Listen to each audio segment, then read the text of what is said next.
paper magic will survive like the heat death of the universe, and will... Oh, it's a smuggler's copter. Would you like to crew this? And then it crashes because they don't understand arithmetic. All your cards belong to me. 2 minutes into macing him in the eyeballs, I switched to pepper spray. He's like, it's downright refreshing. And went back to the mace. Magic is dying. I'm done. Selling everything. I might be a hoarder. And yes, I don't have the crayons or glue to explain this to you right now.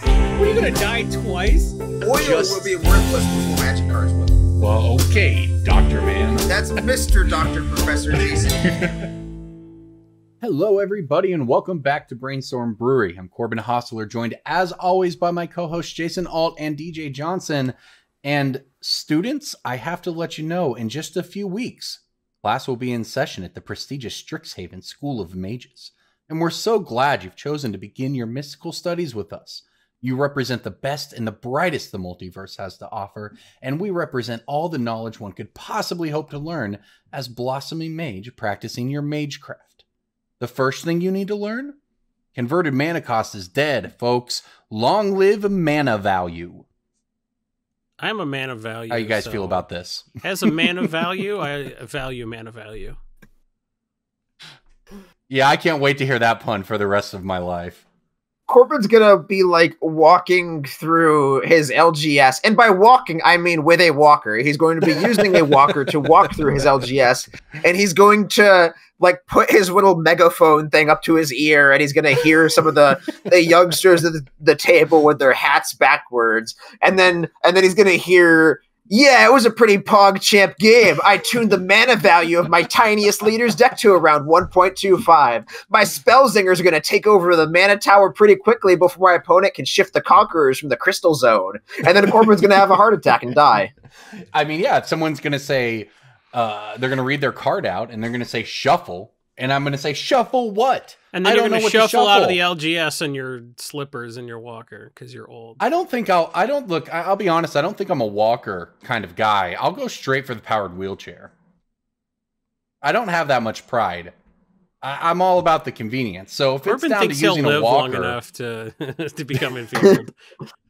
Or my knees are just going to go very early. What is a stack? What's an EDH? We're playing Magic, you stupid boomer. Gosh, try to keep up.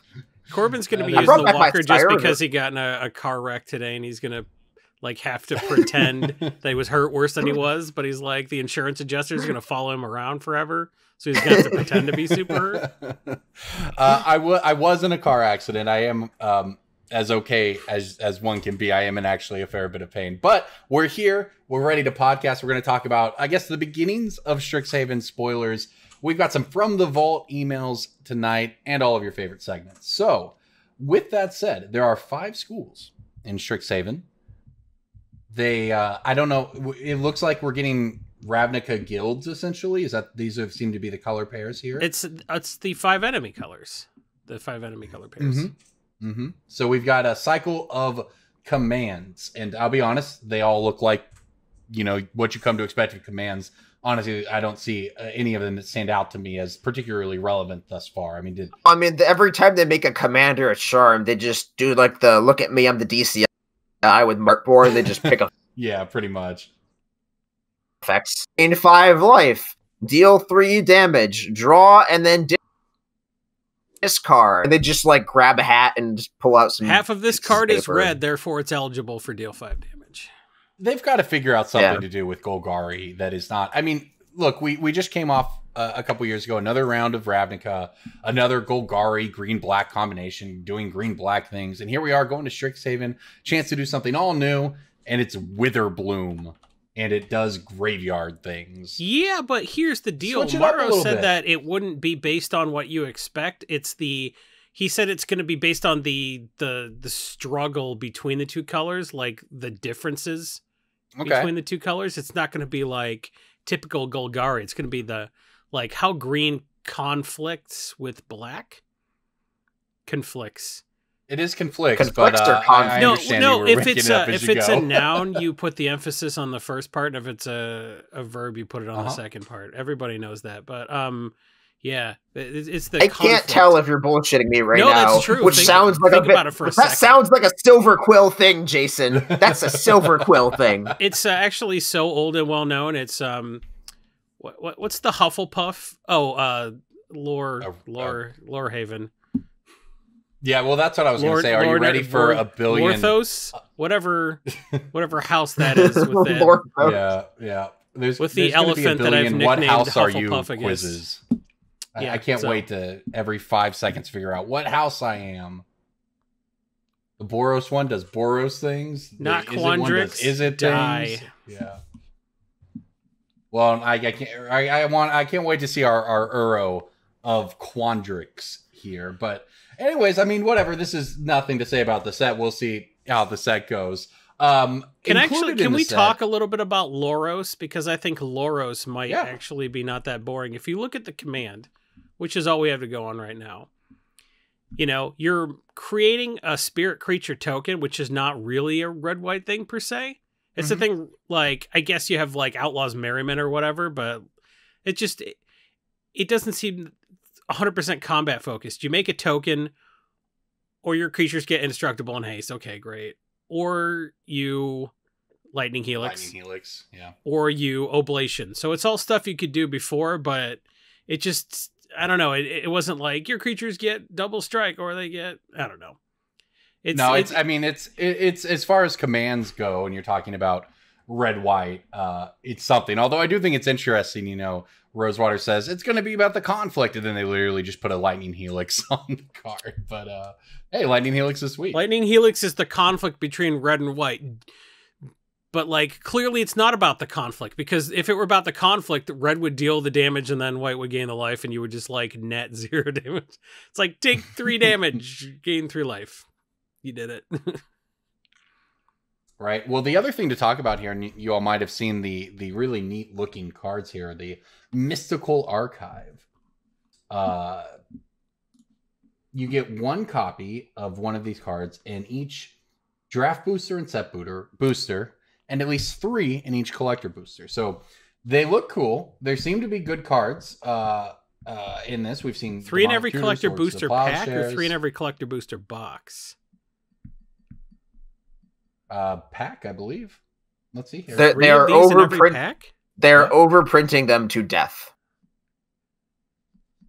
Yes, that is correct. They're putting them up to everybody. So D-Tutor and Swords and Opt.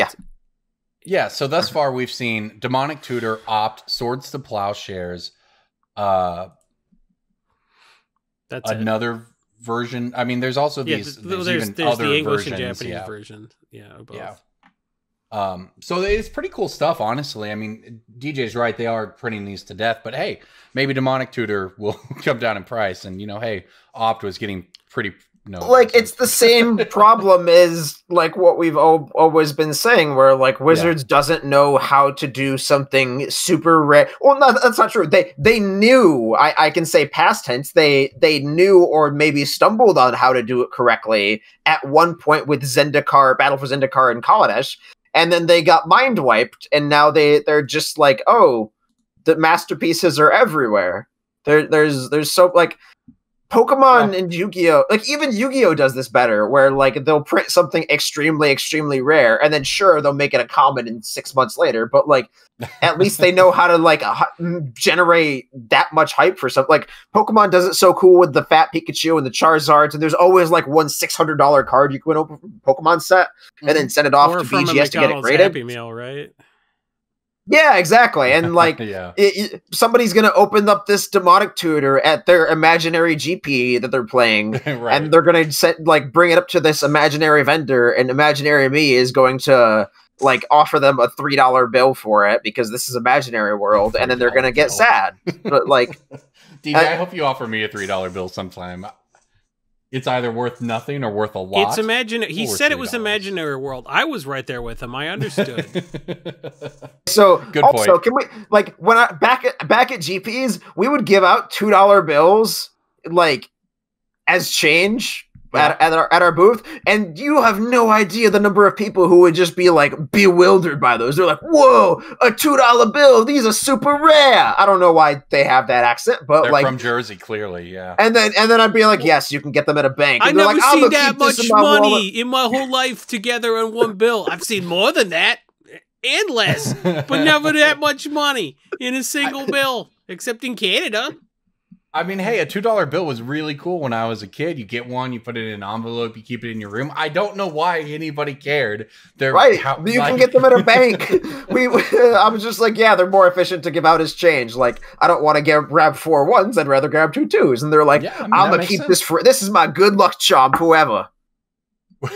Go get him, Yugs. Yeah. Joey Wheeler, is it? Okay. When I was growing up, there was a guy who used to panhandle in our church parking lot named $2 Bill. And one time I asked him, why is your name $2 Bill? And he just laughed, and then he died of syphilis. So if there's a lesson here, it's that $2 bills are very rare because, like, the only one I knew of is gone now.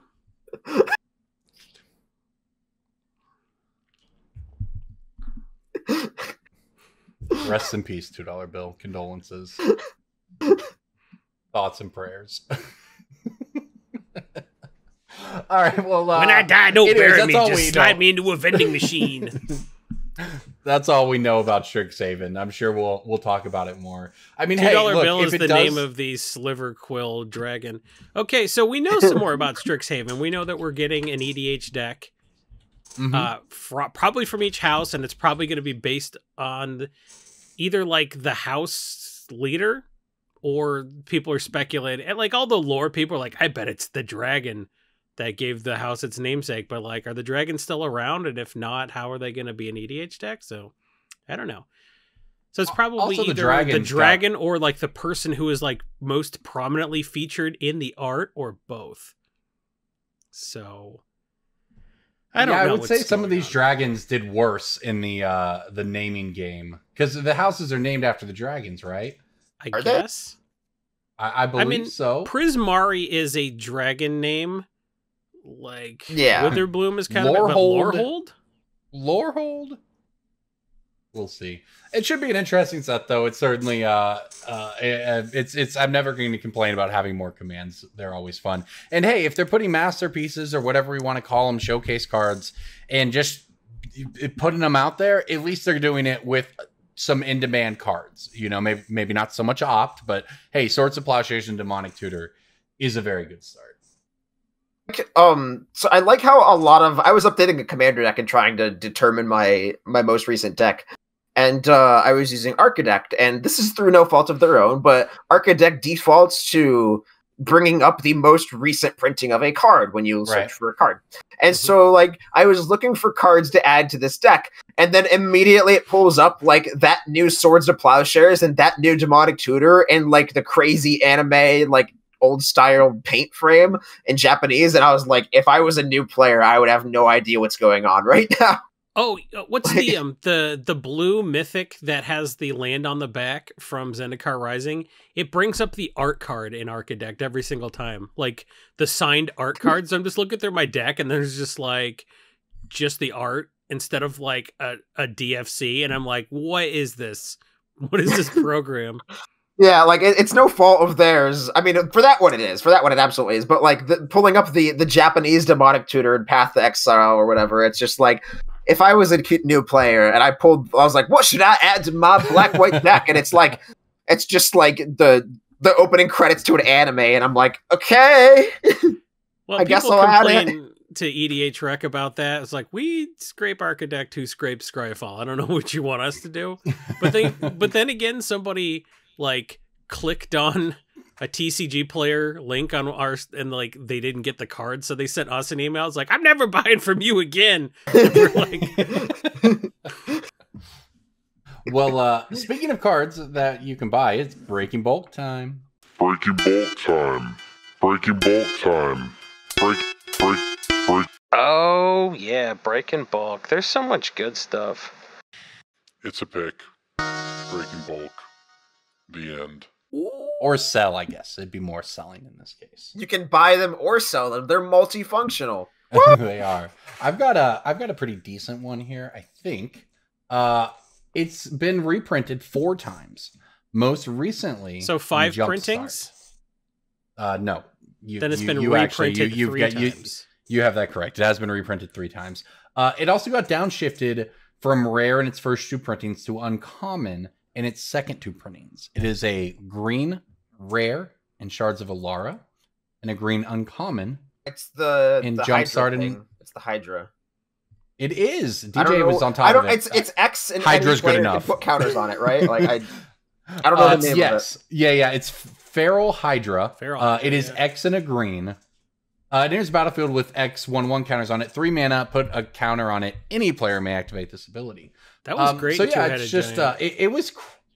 Yeah, it's a sweet card. It was crushed when it got reprinted in Battle Bond, but it's honestly just been steadily climbing since then. Every version of the card is at least 75 cents or so, with the exception of the Jumpstart one. So given that we've seen some of the older versions and even the market price has kind of been slowly climbing on the Jumpstart version, it seems like it's a breaking bulk that is got a decent chance to end up being $1 again if it just continues to grow like that. Hydra Tribal is a thing, and granted there are plenty to choose from, but this one does kind of have a unique effect at least. So it is one to look at, both of the uncommon and the rare slot. So if you had these in bulk from back in the day, Feral put this in your Unbound Flourishing deck.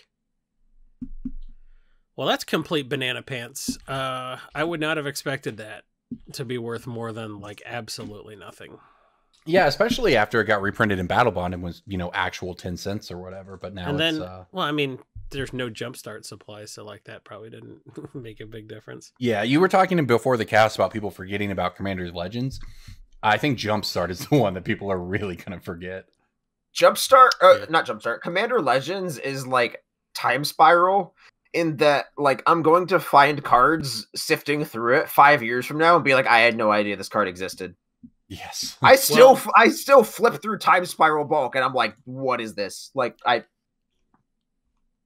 My Breaking Bulk is a card I've never seen before. I thought this was like I thought this was like bulk. I've never picked this in my life. It's got 2 printings and they're both over $1. Okay. This is a green common. The second printing was in Conspiracy. Copper Glade Scout? No, it's not a creature. I'll give you that for free. What was the first printing? Oh, I can tell you this safely. Time Spiral. No, Future Sight. Okay. I'm going to think this one through. Is it the Spell Shaper that discards to get a land? Didn't I just tell you that it was true. Plus that was in Planar Chaos. Yeah, probably okay. And that was blue. Faraday Seer. It's Rapid Vigor, right? Yeah, Rapid Vigor, 2 printings. Oh, I remember that as a pick from Future Sight. Yeah, I remember that card. Is it regenerating control? I had no idea this was a pick. I had to do a mental scan. This is a Pauper card. This is like an actual Pauper card. Okay. Is Pauper a thing anymore? Yes. Okay, there were a lot of Pauper picks that, when Pauper kind of had its moment or whatever a couple years ago, you saw some like Journey to Nowhere or whatever, it's $2 or $3.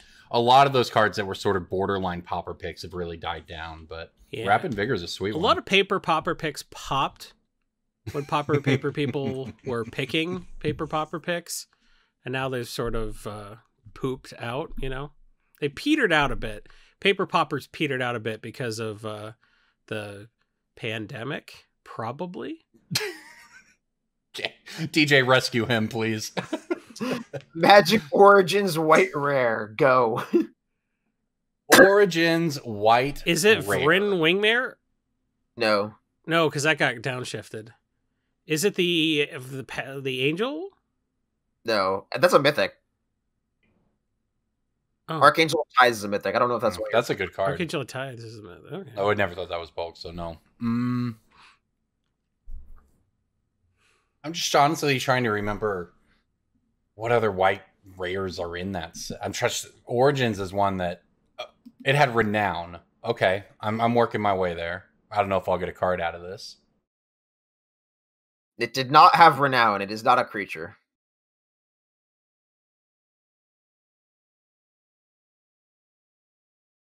Not a creature. Is it Tragic Arrogance? Yes, it is a 5-mana white spell. It's called Tragic Arrogance. It is kind of like Cataclysm, but It's way better. but you get to pick the stuff instead of them. That was huge in Standard. I have narrowed down my next commander deck to 2 possible choices. I am either rebuilding Archangel Avacyn, which I really loved, or I am putting together Negan the Cold-Blooded. And if Cold-Blooded, I want to play a lot of Cataclysm effects because you get to pick your Negan to live and then wipe everything else, and then you get a lot of money. So Tragic Arrogance is actually a little over $1. This is just one of those good old find it in a bulk rare bin cards. It's just one of those cards that you might have in your 5 rows somewhere, and you look through and you're like, oh, this saw minor Standard play, but and then you pick it out and then you buy it for like 60-80 cents. That's actually the TCG a great one. Player market price is more than the Card Kingdom price on this, and anytime that happens, I get very suspicious. Yeah, it's moving recently, and this is a good one. I definitely have some of these in bulk because for actual years, it was bulk. I mean, it was like a 30-40 cent rare, and it's really started climbing kind of since the beginning of 2020, and now it seems to actually be on the move. So this is great. This is one of those breaking bulks that is basically my favorite in the game, where it's not, was a bulk rare, and it's not that, oh, now it's 75 cents. This card is on its way to $2 or $3 at least. This is a great one. And it's just powerful. Like, it's just when you cast this, people are like, wait, that does what? Yeah, for each player, you choose among the permanents that player controls an artifact, creature, enchantment, and a planeswalker. They sacrifice the rest. So this was huge back in Bant Company Standard days, where you could choose the creatures they were left with or whatever. So it's a powerful effect. And you can choose the same thing twice. Like if they have Chromanticore, you can pick that for their enchantment and their creature. That's true. That's true. You can really get all the value off of that. You know why this is, I would imagine, spiking right now? This has got to be related to Turgid, right? No. Doesn't Turgid trigger off of things getting sacked? I mean, the card has spiked in the past 2 weeks. Turgid is black. I mean, I understand, but there are lots of white-black decks. Hey, I mean, give me another reason. Let's try to figure this out in real time. Here, everyone, here's how to use EDH Rec for this. You type in Tragic Arrogance, and it'll take you to the top commanders.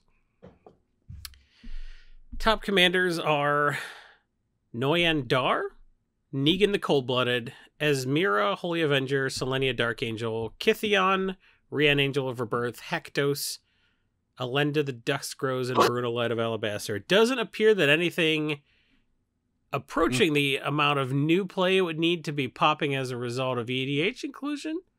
Yeah, this card is doubled. The market price of this card is doubled in the past month. So it is popping for one reason or another. Decks pairing it with Turgid. So we could go to high synergy cards. So if it's played a lot alongside Turgid and decks that are being registered, it'll show up in high synergy cards. We're not seeing that either. We're not seeing it in top cards. And I'm going to go down to creatures to see if Turgid's listed there at all. And I don't see Turgid listed in creatures, but I do see Cosima and ASE. And that means that there is enough data of those 2 cards being played alongside other cards from Kalheim, which means I don't think that there's any sort of data to suggest that this is any sort of Turgid. But that said, if you did manage to find a deck where you can cast Tragic Arrogance with Turgid out, you are obviously going to win the game right away. So yeah, it also might be one of those things where we talk about the cards that move are not necessarily the cards that people are playing, right? But the cards that people see that and they're like, oh, this would be real good with the that. people Googled every card that says sacrifice, and this has mass sacrifice on it. But yeah, either way, it's out of the bulk bin. That's a great find, DJ. So what I'm saying is, like, with the EDH Rec data, I can't rule it out. But a lot of the time when people are like, why did this go up? If you just go to EDH Rec, you'll usually find the answer like right away. Like, oh, the #1 deck that was built this week is running it, and that's why the price doubled. So yeah, that's basically excuse me, we didn't find the reason, but we couldn't rule it out either. This could potentially just be someone like, man, this is sick with Turgid, and then Yeah, and it's also the kind of thing where it it had already moved a little bit, right? The price had already kind of been slowly inching as people liked it. So it could have been any number of things. We talked sometimes about cards that sort of just get discovered. I mean, heck, for all I know, this was on a Game Nights video 2 weeks ago. You know, there's lots of things that can cause sort of these sudden price jerks on cards, but they almost always stick, at least to an extent. So Tragic Arians is not going to be a 40-cent card again. It'll be $3 long before it's 40 cents again. So it is a perfect Breaking Bolt card.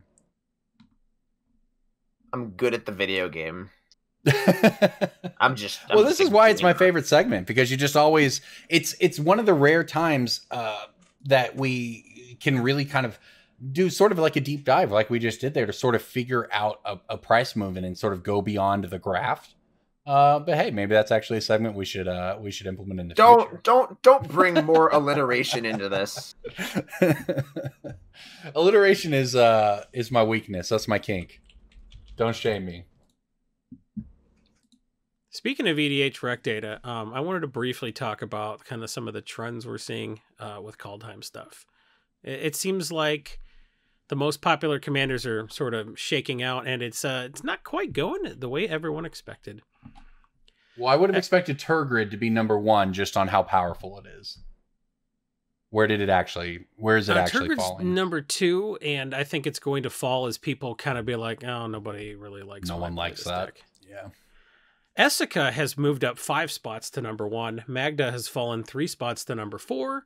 Jorn is kind of hovering in the middle, but what's really interesting is Toski seems to fall down a few spots every week, as does Valky God of Lies, which gotta tell you, instead of joining Corbin and DJ last night on the Brainstorm Brewery stream, I played Valky God of Lies on Alex Kessler's stream, and the deck is a lot of fun. So, who knows? Maybe people don't like having their hands picked apart any more than they like being Turgided, and Valky's not as obviously powerful as Turgid. So if you're like, well, if I'm going to be a jerk, I might as well be this jerk. So who knows?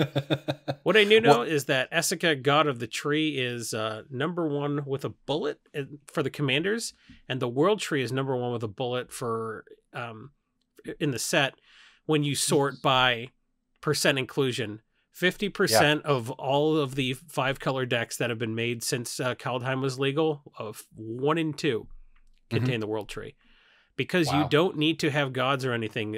Turns out the World Tree is just like another chromatic lantern that always taps for green. If you don't have enough lands to turn it on. So the World Tree is just a very good card. So people got caught up in that. Oh, I gotta have gods. No, you don't. World Tree is fine. Great card. Heard it here first. God as a concept is dead. Heard on Brains. Just God is useless. Great. Now I got to fight with Kevin Sorbo on Twitter. He's going to be so disappointed in me. Solid. I'm that not is an disappointed old reference, in Orvar the All Form being number 3. That's a pretty spicy card. Coma, Cosmos Serpent, is moving up a few spots. Finn the Fangbearer is moving up a few spots. Everything's real weird. Sarulf Realm Eater in Freefall. Good. Screw that card. And kind of no one is really trifling with the uncommons too much. As much fun as Agar the Freezing Flame looks like it would be in like a wizard build, Vega the Watcher is the number 1 uncommon, and that's number 13, I think, in the set. Now, if you look at the cards, it's mostly lands. World Tree, number 1, Rimewood Falls, number 2, DFC, DFC, DFC, DFC, Snowland, Essica are the top 10 cards. So, like, it's a little bit boring, but it's kind of what we expected. Yeah, well, Tybalt's Trickery and Mystic Reflection are both in the top 20, which is fine. Raven Form is in the top 12, which I don't expect to hold. No. Doomscar's falling. Valky's going up. Moret of the Frost is getting in more decks than just the one where it is the commander. Everything is kind of shaken out the way I expected. Goldspan Dragon, Vorinclex, and Turgid are way underperforming. They're not even in the top 30. And some of the weird stuff like Canopy Tactician that was like only printed in the like set boosters and like weird supplemental stuff, and Elven Ambush, both of those cards, which are a little harder to get, are starting to see some play. So I kind of think people are building weird elf stuff, and they're building Not everybody's building a Jorn deck, obviously, but everybody that is wants Rimewood Falls and Woodland Chasm. I'm going back and adding snow to a few of my decks because playing Snowland is like, it's a small price to pay to be able to play something like Draugr Necromancer, and then you have Astrolabe and it's not even scrying a sheets price and to that kind of pay. stuff. It's just not yeah. The price you pay is the aesthetic of the land you were playing before. Like, yeah, you have to go buy your snow-covered lands. The price you pay is having to meticulously switch out all that many cards. But like it was super worth the it. RSI you experience from de-sleeving. Yeah. Well, also, hey, now you're the one player in your play group who ran extra planar lens with their snow lands. You can show them. That was me. What, are they going to switch back to normal lands? No, they don't want to put in the work you just did. Can we talk about one more thing that's incorrect? They love to play a game called Challenge the Stats on the EDH Rec podcast. Mm-hmm. I'm challenging the stats on Realm Walker. This card is dog crap, and it's the 14th most played card in the set. It's played more than Mystic Reflection. What's it do? For that. It's a bad Vizier the Menagerie. It's a shapeshifter for 3 mana. It's a 2/3. When it enters a battlefield, choose a creature type. You can look at the top card of your library. You can cast creature spells of the chosen type from the top of your library. It does half of the things Vizier the Menagerie does for 1 less mana. It's a comfort pick for wacky tribes. Yeah, it is. It basically, if you do, I know it's like, crazy this goes in my tribe deck because it says tribe, and Vizier the Menagerie is like, I don't make you pick. It's any creature, and they're like, yeah, but you're not good in tribal decks. Yeah, I mean, like, people are... I mean, I know Vizier the Menagerie is technically a snake, but it's like, I can play Realm Walker in my spider deck. I can play it in my snake deck. I can play it in my mono green already, like, my mono green humans deck or whatever. Like, Realm Walker is every tribe, and therefore it goes in all the niche tribe decks. Like, red-green ogres or whatever. It goes in red-blue... no, it goes in green-blue snakes. It goes in... It's everything. People think Realm Walker is good for the same reason they used to think World Tree was bad. They're like, well, I'm not even playing any gods in this deck. Well, the World Tree just makes things gods, right? Isn't that what that card does? I don't know. Yes, so... what am I, MTG Ryan? Like, don't ask me lore questions, man. Don't put me on the spot with a lore question. It is, I mean, the World Tree is just an incredibly powerful card that is probably just going to be around in Commander for a long time. It's $3 right now. Consider how hard to reprint this card is. Yeah, that's true. I mean, consider that they could make the World Tree 2.0 a month from now. That would be even stronger. Here's what else you can do. The Galaxy Tree. Yeah, right? The Universe Tree. The Multiverse Tree. It's in all of your decks at once. Go to Zendikar Rising. Look at the price of the full art, like extended border. I don't know what the stuff's called. Is like, it's the master showpiece case. I'm like, I don't know what this shit's called. The full borderless full art DFC lands. Look at what those are in foil and non-foil in Zendikar Rising, and then congrats, you get a pretty good idea of what the ones in Kalheim are going to look like in a couple of months. Like, we don't have a crystal ball as MTG financiers, except when we absolutely have a crystal ball. And Bark Channel Pathway gets played more than like backwards. Whatever the... Yeah, I guess, yeah. It just looks backwards at things that already happened. Yeah, and which is interesting because if you ask us, of course, we'll say past performance is not indicative of, or past performance is not indicative of future performance. No, I'm going to say, disclaimer, I am not a financial advisor. Nothing I say can be taken legally, etc., etc. I will say, though, etc.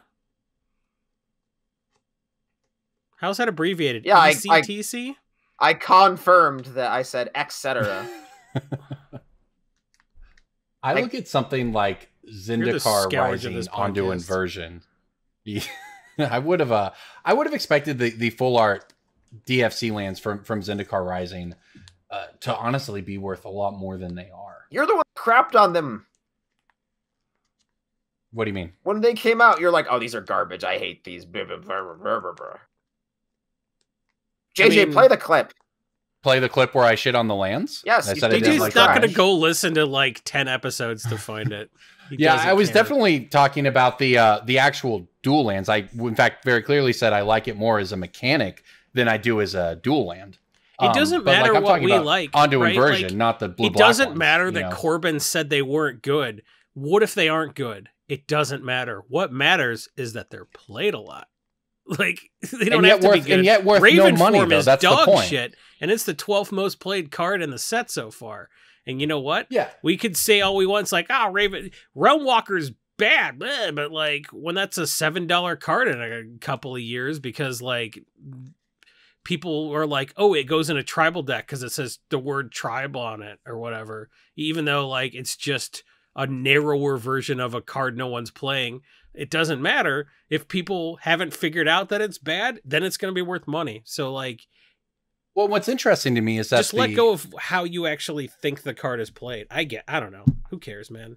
The good ones are the spell ones. I think I was specifically talking about the ones that are just lands on both sides because those they are weren't the ones good that are getting played the most. Our lands, yeah, which is interesting because I think it's just because they're new. But I look at something like Ondu Inversion and the foil full art version of a card that is a planar cleansing on one side and a free land on the other is $1.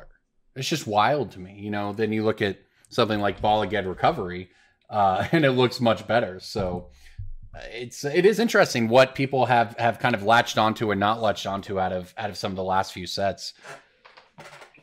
That's why we make our picks data based and not what we think is going to get played, because like not everybody plays EDH the way we do, I guess, right? So yeah, I live on graphs basically, right? When I look at picks, I'm always looking at graphs, and my own inclination with cards very rarely comes into it. Because as we learned when we listened to some of our very old picks, I have in fact been very wrong on some cards before.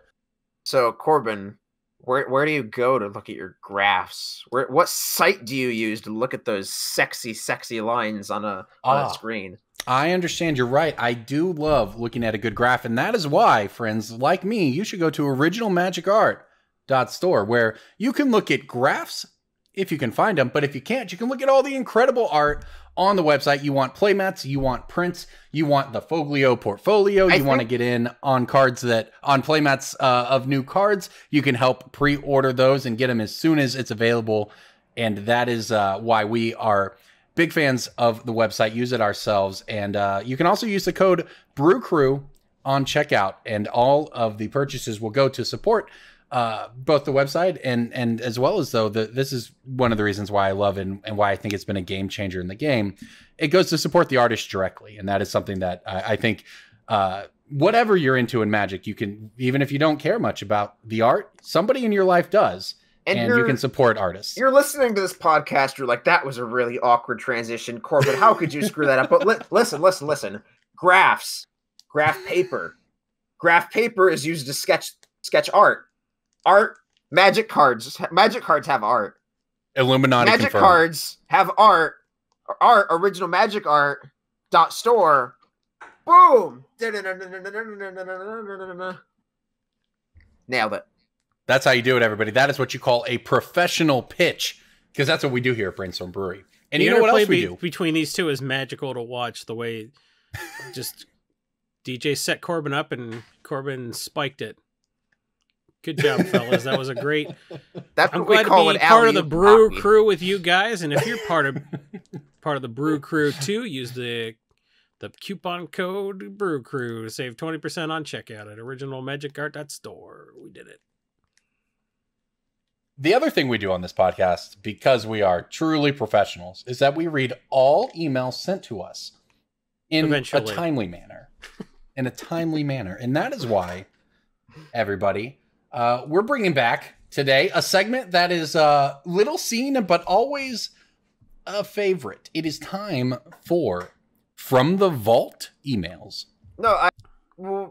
Okay, so before we do this, I always give Corbin crap because these emails are on a physical laptop, and for some reason he refuses to log into this email address on a normal person computer.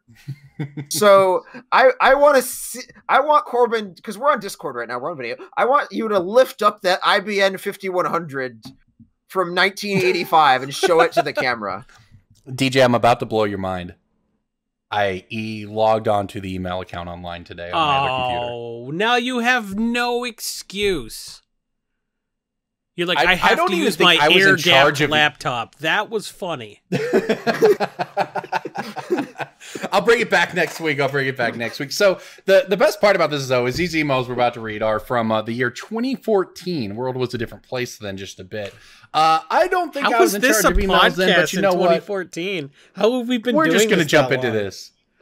Well, one of these, you're going to like this this here. This is from Corey W. Hey, Brew Crew. I was listening to episode 116 when you were talking about taking suggestions for improving set reviews. That was year 2. What are we on? 430 or something? So that's where we're at. This is a suggestion for improving our set review shows. Given the twists and turns, the roller coaster of the set review over the years, I have to say, maybe we should have read this one back then. But here we go.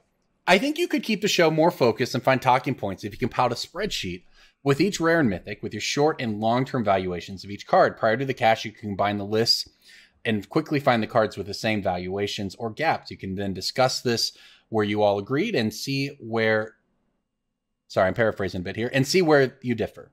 This would give you a historical item that you can go back to and grade yourselves over time. You could even post to show notes so that everyone could see the results and you could really assure some accountability. Just a thought. Sincerely, Corey. Corey? Why didn't we read this in 2014? We're like, this sounds like a lot of work. This is the first time in my life. Yeah, this is the first time in my life I've read this email. However, I will say that we eventually kind of got there and that set reviews became even more meaningless over time. So I'm glad we didn't mess around with set reviews. But we did learn to keep track of our picks of the week.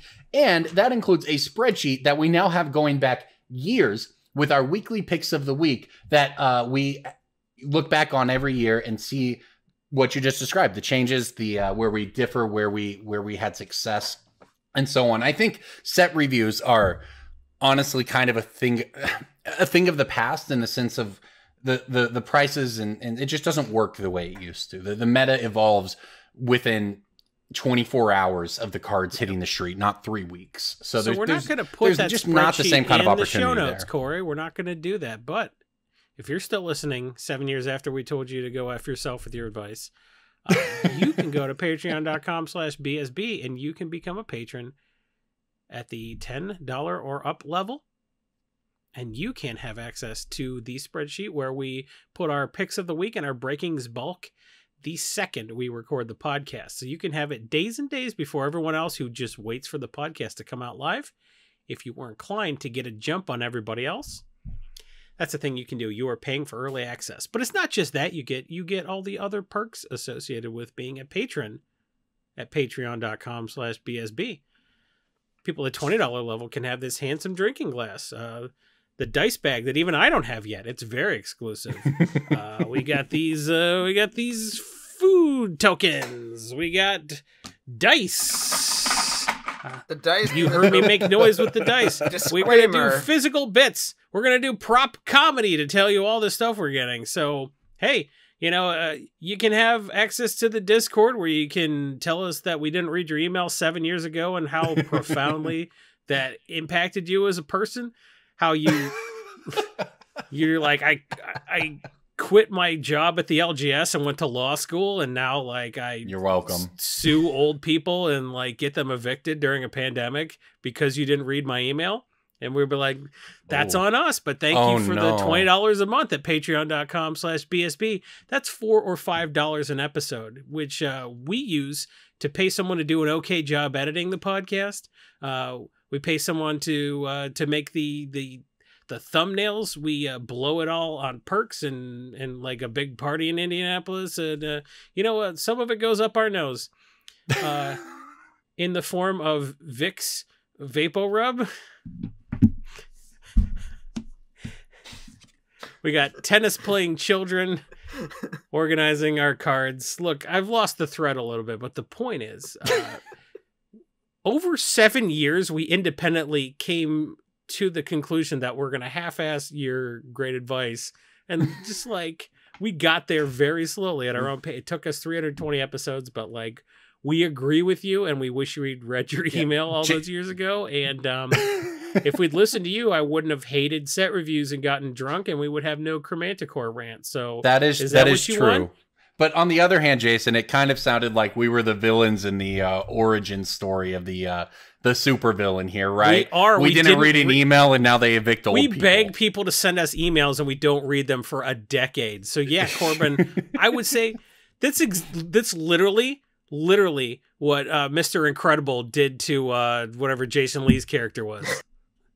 Syndrome? I just Syndrome. Assumed we did the exact same thing. I assumed it was like Speed, but all right. So, all right. Well, in the interest of, also preventing another Mexican Iron Man Joker, 2, right? It's also the plot of Iron Man 2. It is the plot of Iron Man 3, exactly. And the plot of Spider-Man 2. Spider-Man 2? Which Spider-Man 2? There have been 3 Spider-Man 2s. Far From Home. Who got ignored in Spider-Man 2? The tech guy. Mysterio? Mysterio. Like, literally the entire plot. I understand if you forget the movie, it's been a couple years, and it's only on Stars. I actually found it the other day and watched it. Iron Man does that a lot. The entire guy who worked twice. Yeah. The guy who Obadiah Stane yells at the beginning of where he goes, Tony Stark did this in a cave. Yeah, that's the kid from Christmas Story. Comes back. I think you're right. Yeah, maybe that was the actor who played Ralphie in A Christmas Story. Yeah. Well, he's the Spider-Man 2. The entire plot is that it's all the people who were wronged on the Avengers, way to the top, and they come up with bombs and tech and blah blah blah, and that's the whole plot of the movie. But in the interest of preventing another one of those, we have another email from October 5th, 2014. You just spoiled like a Spider-Man, a 2-year-old movie. That I saw in the theater 4 times because I had a 3-year-old. And I saw the first half of that several times, and then she took a pee break and we never went back. And, that's my life. Yeah, it's a good movie. All right, here we go. This email comes to us from Brandon Smith. Subject: foil Russian fetches and other insane pulls. Dear Brew Crew, when I buy boxes, I buy Russian boxes. Recently, I pulled a foil wooded foothills that, based on recent eBay sales, I'd value at $350 to $420. However, there's a huge and first world problem. I don't know where or how to sell and trade it, and even if that's what I should be doing. I don't know if I need to act on this or if I need to hold it for a long time. So I thought perhaps it would be beneficial to your other listeners to talk about what you do when you run into these little rare gems.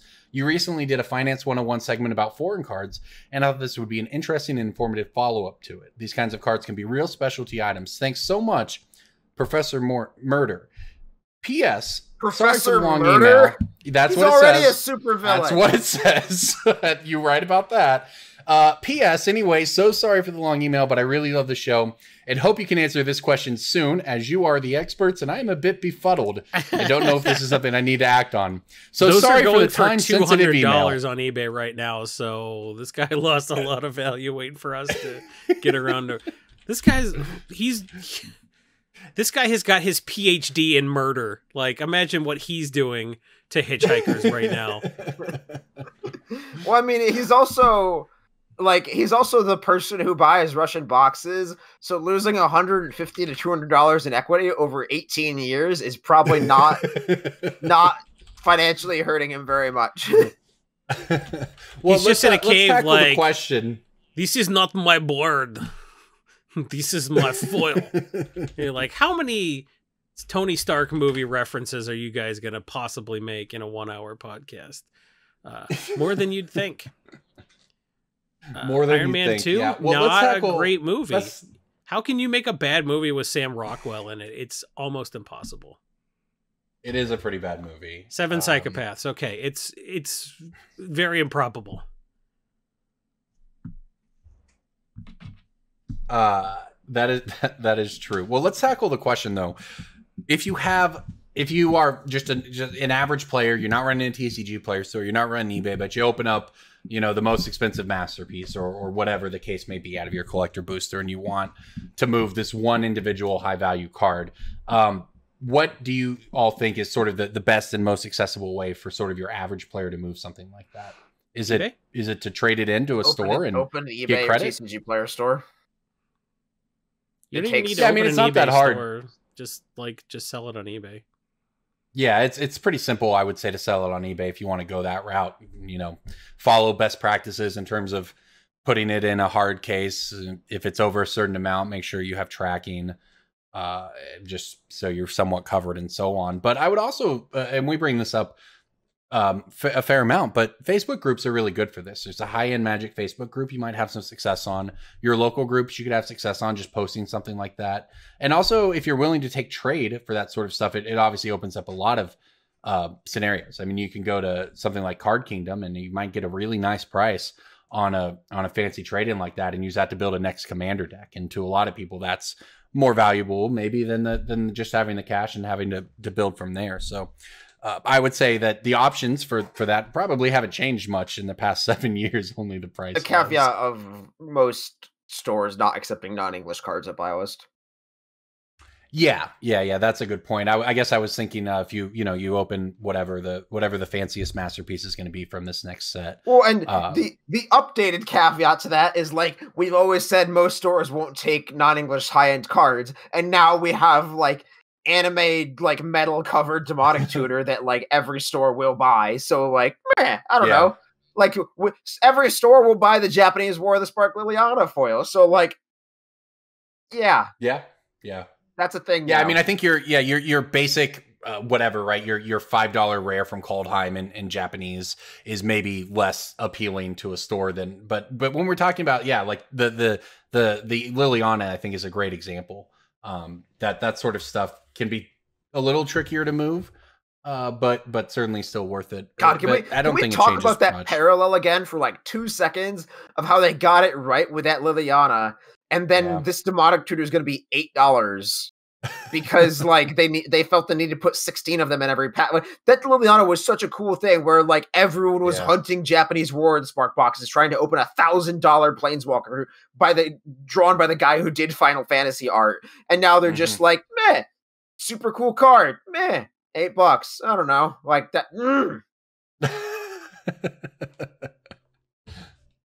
Well, that is I mean, that is a thing. That is a thing. If it's kind of the corporate ethos, right? If something is successful, you do it until it isn't a success anymore. You just drive it into the ground. But that said, I don't know that $8 demonic tutors are the worst thing in the world. Prices have been so $8 demonic insane. tutors would be great, but like make the super cool non-English one with insane art be insanely expensive. Yeah, I agree, 100%. All right. Well, the other thing that we want to get to this week is, of course, Pick of the Week. Pick of the Week. Pick of the Week. Pick of the Week. Time for the Pick of the Week. I'm going first. Isochron Scepter. This card has been printed a lot, but it will be forever worth something. It is down to around $6 after its recent 1-2 punch from Double Masters and The List, which is still the worst name ever for a product. But very much. The List doesn't actually add any supply to anything, so it's kind of just Double Masters that it got hit with ever since Eternal Masters. And this card has always just clawed its way back out of a crevasse in the Nevada desert, like that guy from 127 Hours. It will just, yeah. You're like, wait, what? That's a movie reference I haven't heard in a while. Yeah, exactly. I don't know if it was the Nevada desert, but it was a desert somewhere. And Isochron Scepter, that girl still has both of her arms, and she's clawing her way back to the $10 price mark. See, I can do a weird Jason-style rant every now and again. I like it.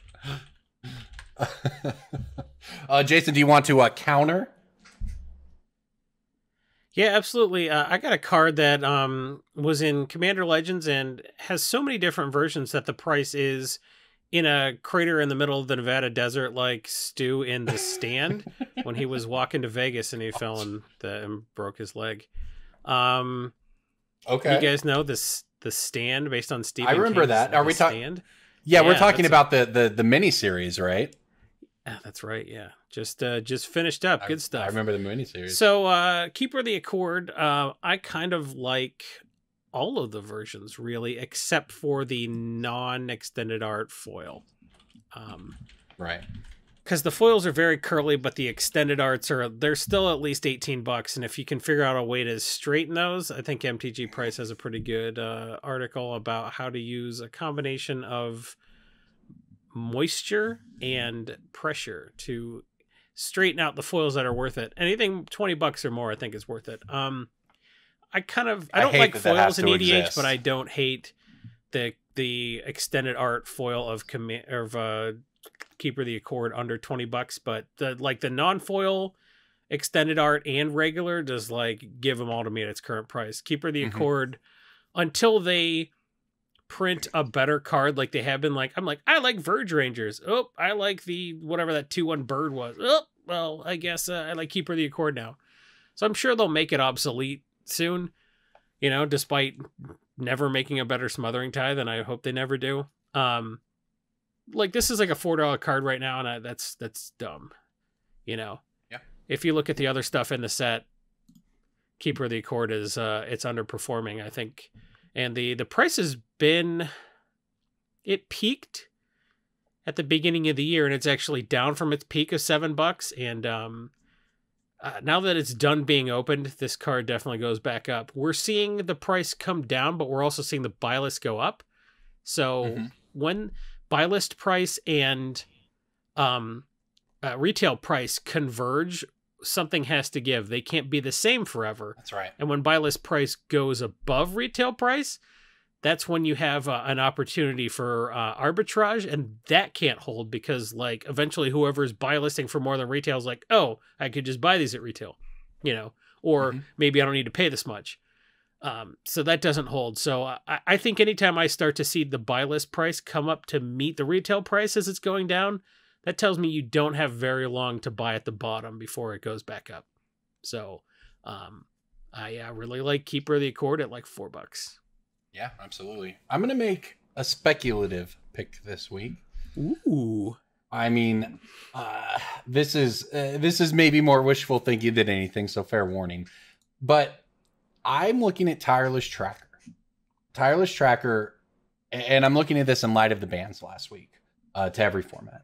Tireless Tracker, right before the pandemic, it fell off a cliff. It was in mystery boosters, and then the pandemic happened, and the card went from $12 to $15 to $4. Since then, it's climbed back up to very slowly to almost $6.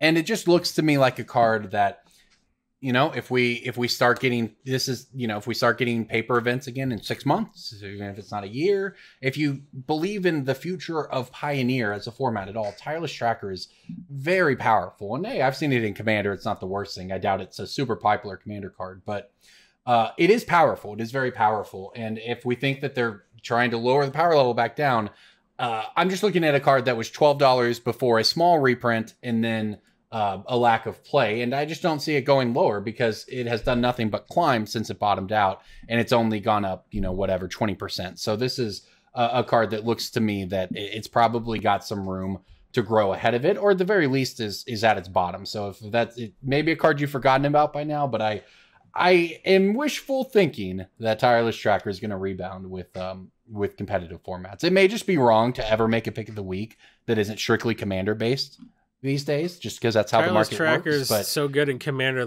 you actually can't whiff, even if it doesn't do anything in a competitive format. It turns out, you've got a built-in safety net here. So I actually really like this pick. Yeah, it's a very fun card. I'm sure there'll be a full art version at some point, which is probably what you keep your eyes on, because it's one of the few sort of played cards in recent times that hasn't received some kind of alternate treatment at this point. It was just in mystery boosters. And as a reminder, any of the cards we've talked about here this week, you can check out at our sponsor, mtgstocks.com. That is where we look at all these graphs every week to see the cards that have moved, to see when they move, and to kind of deconstruct the price of a card like we did earlier. So MTG Stocks is by far the best resource on the entire internet for both your Magic and your Pokemon card price tracking. So on it every day. Stonks indeed. No, it's called Pika Stocks. Oh, yeah. So the Pokemon side is called Pika Stocks if you are specifically into that sort of thing, which is another market that's gone crazy. We tried to get Happy Meals the other day, They had no Pokemon cards. It was a complete blowout. Because I don't know. I mean, I don't know how often you all go to McDonald's, but it's almost always going to be disappointing. But at least the Pokemon cards soften the blow. Did you ask for a Shamrock Shake? I did not ask for a Shamrock Shake. It's not March yet. I should have. Some of them have it early. Some of them have it like at the end of February. They have it every year. That's what you're telling me. Yes. How have you not heard of Shamrock? Dude, you got to be messing with us. I'll tell you what. This is a terrible bit.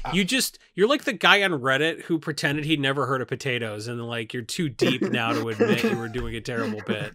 I'm coming to the podcast either next week or the week after with a Shamrock Shake in hand, folks. Mark it down. Assuming they exist. I'm still not convinced that they do. They probably don't exist in Oklahoma because they're like there's some law where you like can't be pro-Irish.